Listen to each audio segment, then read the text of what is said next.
Bom dia, queridos irmãos e amigos. É um prazer estar com vocês nesta manhã para compartilharmos um pouco da palavra de Deus e ganharmos fortalecimento para a nossa fé. Isto é muito importante. Cada dia, cada momento que você entra na presença do Senhor, a graça de Deus é derramada sobre a sua vida. Ele abre o seu entendimento para que você perceba melhor a sua vontade preciosa. Não é assim que nós oramos o Pai Nosso? Seja feita a tua vontade, assim na terra como no céu. Será isso verdade mesmo? Você deseja que o Senhor faça a vontade dele na sua vida? Para que isso aconteça, é muito importante que você conheça o Senhor. E para conhecermos ao Senhor, nós precisamos investigar a sua palavra. Sim, essa palavra dita inspirada. Toda palavra de Deus é inspirada pelo Senhor. E nós temos que ter esse entendimento para que a gente possa realmente ganhar força para a nossa vida. Esta não é uma palavra comum, não é uma palavra de um coaching, não é uma palavra de ânimo, não é uma palavra de um amigo, é a palavra de Deus. Esta palavra, está escrito, céus e terras poderão passar, mas esta palavra não passará. Dá para entender então que é alguma coisa que não é natural, é sobrenatural. Por isso que essa palavra, inspirada pelo Espírito Santo, ela é realmente capaz de moldar os seus pensamentos, de ajustar o seu entendimento. Portanto, abra realmente o seu coração para receber a palavra de Deus e tenha fome, e tenha desejo de conhecer cada vez mais. E nós estamos aqui. Ontem vimos quando o apóstolo Paulo chegou em Mileto e falou com eles a respeito, com os presbíteros de Éfeso, não é? Com relação à sua dedicação, à sua postura de fé. E agora nós vamos continuar do verso 25 até o verso 35. Está escrito: agora eu sei que todos vós, em cujo meio passei pregando o reino, não vereis mais o meu rosto. Portanto, eu vos protesto, no dia de hoje, que estou limpo do sangue de todos, porque jamais deixei de vos anunciar todo o desígnio de Deus. Atendei por vós e por todo o rebanho, sobre o qual o Espírito Santo vos constituiu bispos, para pastoreardes a igreja de Deus, a qual ele comprou com seu próprio sangue. Eu sei que depois da minha partida, entre vós, penetrarão lobos vorazes que não pouparão o rebanho, e que, dentre vós mesmos, se levantarão homens, falando coisas pervertidas, para arrastar os discípulos atrás deles. Portanto, vigiai, lembrando-vos que por 3 anos, noite e dia, não cessei de admoestar com lágrimas a cada um. Agora, pois, encomendo-vos ao Senhor e à palavra da sua graça, que tem poder para vos edificar e dar herança entre todos os que são santificados. De ninguém cobicei prata, nem ouro, nem vestes, e vós mesmos sabeis que estas mãos serviram para o que era necessário a mim e aos que estavam comigo. Tenho-vos mostrado em tudo que, trabalhando assim, é mister socorrer os necessitados e recordar as palavras do próprio Senhor Jesus, mas bem-aventurado é dar do que receber.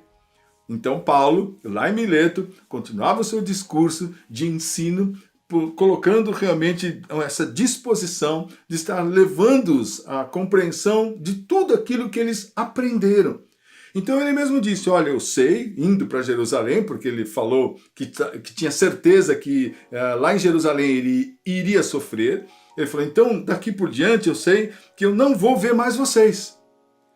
Né? Foi isso que ele falou no verso 25. Agora eu sei que todos vós, em cujo meio passei pregando o reino, não vereis mais o meu rosto. Portanto, eu vos protesto no dia de hoje que eu estou livre do sangue de vocês. Mas por quê? Porque jamais deixei de vos anunciar todo o desígnio de Deus. Veja, irmãos, que preciosidade com relação a um exemplo de um pastor de ovelhas, de alguém preocupado de que o seu discípulo, de que o seu aluno, de que a sua ovelha estivesse aprendendo tudo e não uma parte. Ele diz aqui, estou limpo. Mas por que eu estou limpo? Porque eu ministrei, eu anunciei a vocês todo o desígnio de Deus. Então vejam só, Deus os constituiu bispos para pastoreares a igreja de Deus, a qual ele comprou com seu próprio sangue. Está falando de Jesus, não é? Então, Veja só no verso 29, que coisa interessante. Ele diz: eu sei que depois da minha partida, entre vós, penetrarão lobos vorazes, que não pouparão rebanho. E também ele diz que dentre vós mesmos se levantarão homens, né, falando coisas pervertidas. Então veja que coisa interessante o apóstolo Paulo trouxe como característica para a igreja. Olha, eu sei que depois da minha partida virão pessoas que serão como lobos vorazes, né? Que vão realmente destruir, que não pouparão rebanho. Ou seja, o que o lobo faz com o rebanho? Ele arrebata, não é? E mata. Então, o apóstolo Paulo tinha certeza que na saída dele viriam pessoas estranhas que estariam contaminando, corroendo, destruindo a fé daquelas pessoas. Mas ele disse outra coisa também mais preocupante ainda. Ele falou assim: e no meio de vocês, no próprio meio de vocês, dentre vós mesmos, se levantarão homens falando coisas pervertidas. Veja, o apóstolo Paulo também tinha o entendimento de que até no próprio meio daquelas pessoas iriam se levantar pessoas falsas, que iam perverter, que iam falar coisas erradas a respeito da fé. Então ele diz assim, para que isso não acontecesse, portanto, vigiai. Esse vigiar, assim como Jesus nos ensinou, traz no seu conteúdo o entendimento, a necessidade, não é de estar apenas alerta humanamente, mas é de você estar alerta com relação aos conceitos e os princípios da palavra de Deus. O que Deus me diz sobre família?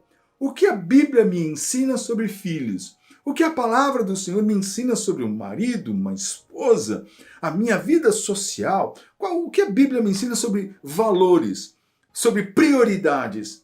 O que a Bíblia me ensina sobre trabalho? Vigiar é ter um entendimento do que estas coisas significam da parte de Deus. Como Deus vê o trabalho? O que o Senhor pensa do casamento? O que é que Deus entende sobre criação de filhos? Esta questão é vigiar. Então ele diz assim: lembrando-vos de que por 3 anos, noite e dia, não cessei de admoestar com lágrimas a cada um. Por 3 anos o apóstolo Paulo ficou ensinando nesse lugar. Admoestando, aconselhando cada um, inclusive com lágrimas, ou seja, participando, se envolvendo. É coisa que nós não temos visto nesse tempo. Aliás, até o próprio rebanho não quer mais que o pastor se envolva, não é? E as tendências e as mentiras e os enganos têm atrapalhado realmente as pessoas de ouvirem a mensagem do Evangelho. Então, ele diz assim, que ele tinha agora... vos encomendo-vos ao Senhor e a palavra da sua graça, que tem poder para vos edificar e dar herança entre todos os santificados. Aí ele fala um testemunho de si mesmo. Entre vocês eu não cobicei nada, nem prata, nem ouro, nem vestes, nem nada, não tirei nada de ninguém, e com as minhas próprias mãos eu trabalhei, não é? Vós mesmos sabeis que estas mãos serviram para o que era necessário a mim e aos que estavam comigo. Tenho-vos mostrado em tudo que, trabalhando assim, é mister socorrer os necessitados. Então veja a disposição do apóstolo Paulo. Quero que você pense um pouco. Onde você encontra essa disposição nestes dias? Em onde você percebe realmente um proceder de humildade, de disposição, de vigor, de esperança, de alegria na fé? Se a fé não alegra os cristãos, se Jesus não empolga a nossa mente, o nosso coração, o que nos empolga? Então veja, o apóstolo Paulo passou estes valores para a igreja. E a igreja primitiva ia assimilando estas coisas para entender aquilo que era o mais importante. Onde ele encerra dizendo, relembrando as palavras do próprio Senhor Jesus, mais bem-aventurado é dar do que receber, ou seja, é mais feliz aquele que dá do que aquele que recebe. Coisa que nestes dias tem sido difícil e as pessoas perderam a orientação bíblica, não é? Porque muitos têm direitos e esperam receber diversas coisas, não é só dinheiro não, mas é honra, atenção, tudo é para o homem hoje em dia. Quando nós precisamos entender em Cristo que é mais feliz aquele que se abre e concede vida e dá realmente o seu ser do que exatamente aquele que recebe. Eu desejo realmente que você fique firme e cada vez mais fortalecido na fé.